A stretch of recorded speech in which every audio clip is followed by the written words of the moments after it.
Chapter 6. The Rules. George arrived even earlier the next day at the bus stop.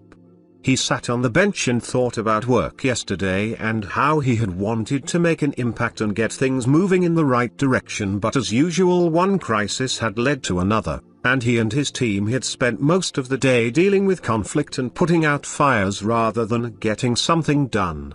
George thought about each member of his team and how each one contributed to his growing problems. I should fire every one of them? The thought made him smile, but then reality set in and he knew there was no way he could do that. If anything, he was the one who would be leaving the company before any of them. Besides, they weren't bad people. He had even hired a few of them. They had just lost their way somehow, he thought. Like a bad marriage, he figured, where you can't finger any one thing as the cause, yet you know it just isn't right.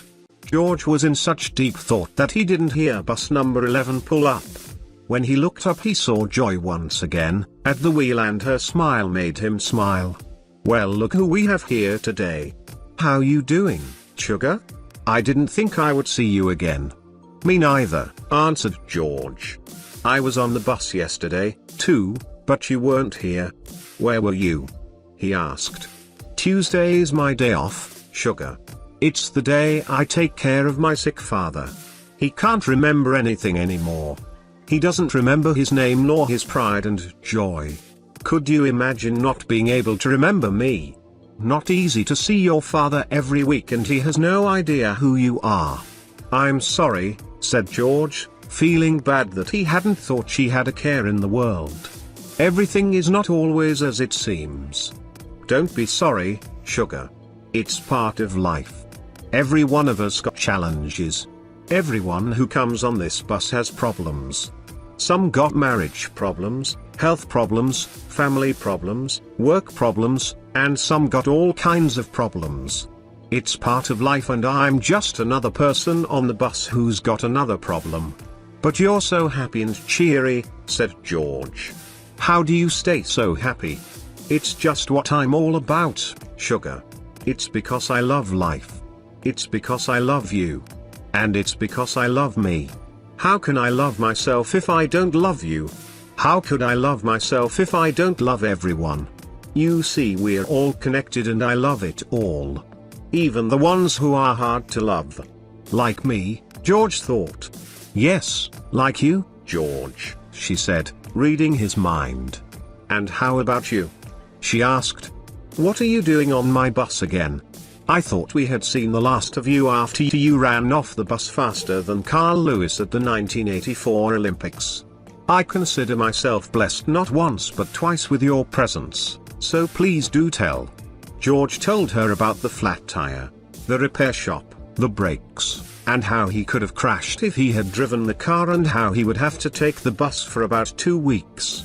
"Well, that's just great, George. The fact that you are going to be riding on my bus is a great thing. As I said the other day, you're on my bus for a reason.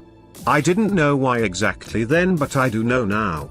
George asked why curiously, not quite catching on. "What's so great about having your car in the shop for 2 weeks?" he asked. "Man, your head is hard to crack. But I'm going to be gentle with you. Look up there, George, to the right of the mirror. Tell me what you see." "A sign," said George. "That's right, a sign. And what does the sign say?"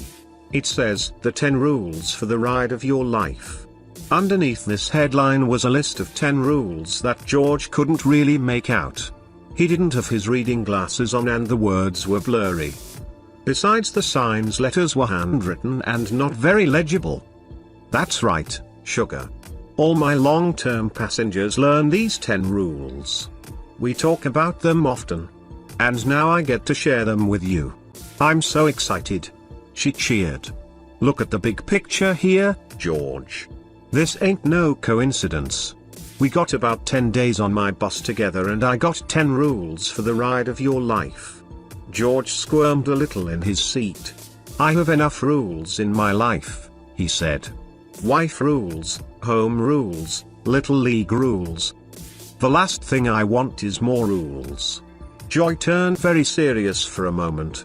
Her smile turned into a dead stare as she looked George right in the eye. "You need these rules, George," she declared firmly. "Never turn your back on something that will change your life forever. You got 10 days and I got 10 rules that will change your life. Great things are coming your way if you're open, George. Be open. Please be open."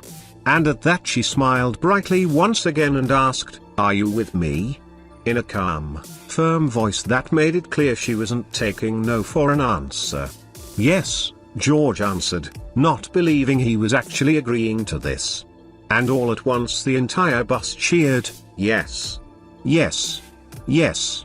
George looked around and for the first time realized that there were a group of other passengers on the bus as well. "Don't be scared," Joy said.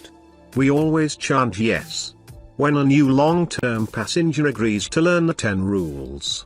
It's our thing. It's what makes this the energy bus.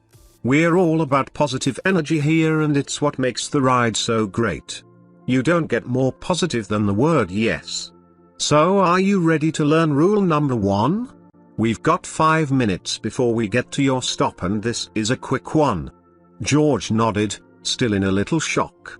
Everything was moving really fast and a bunch of mixed feelings were swirling around inside him. On one hand he wanted to jump out the window, while on the other hand he was really curious to learn the 10 rules. After all, what did he have to lose? At this point nothing, he thought.